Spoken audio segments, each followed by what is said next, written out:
Like this week went real mind blowing, and then they went ahead and on the screen, and I'm going to show you guys exactly what happened there. But I took one trade GPUSD and that trade was a break even trade. But I'm gonna tell you guys the lesson I learned from that trade and how that trade play out. So you guys stay like that on the desk and just keep grounding, okay?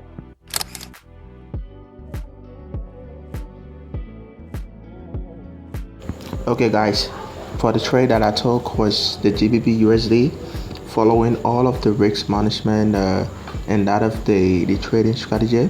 Everything was in place except for one, which I kind of made a mistakes on that, and I've learned it. I learned from it instead, and hopefully it's not gonna happen again. And that's also have improved our trading up, up, up. Okay, so now I had this beautiful demand zone, absolutely beautiful. Price came and tapping it according to the trade without hesitation, without fear, because we follow the strategy.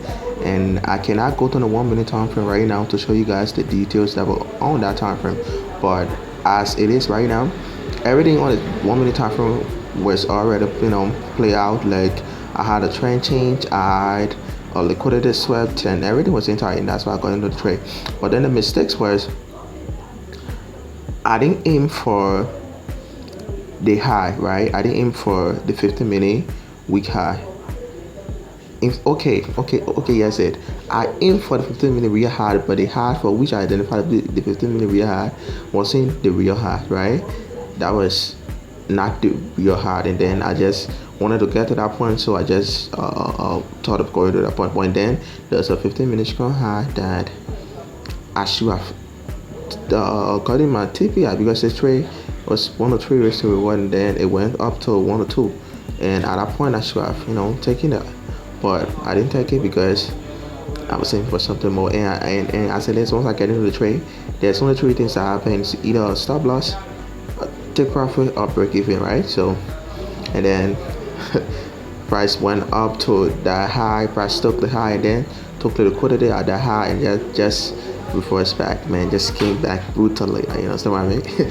Just came back. So I had to get out and break even because the trust wasn't going anywhere in my favor. But anyway, guys, it was this. Like this week was a bank just in a one trade we took, and that trade was a break even trade. And I'm hoping that next week very plays out as it should, right? And everything's gonna be smooth. I think it should be smooth because we're gonna follow all of our plans down. We're gonna get some adjustment needed to where it should be, and pretty much everything else falling in place. And thank you for you guys being around. It's wonderful having you guys around, and as we go through this together.